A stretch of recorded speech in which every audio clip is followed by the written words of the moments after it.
Alright, Mercedes-Benz 2012. Got new brake pads and taking the old ones out. These are the old ones. Just came right out here. One has a sensor. This just pops right on.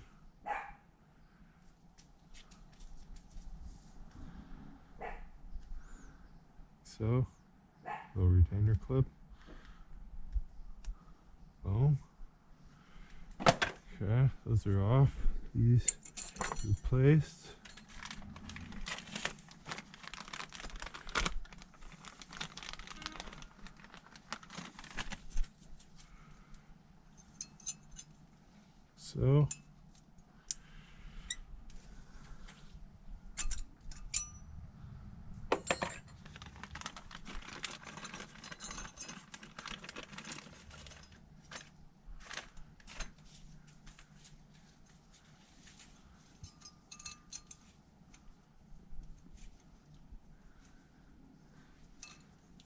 So, the one thing that I had to kind of figure out was how to get these bad boys off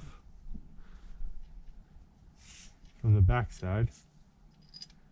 It's an Allen screw. I'm used to GM. It's a little different. I think it was a Star. This one's 6mm. What I did, I had to put that sucker on there. Got this about where it needed to be, and then that was my wrench right there. That helped me out a lot. Other than that, you get a nice big old C-clamp. Push those in, and ready to rock and roll, reassemble.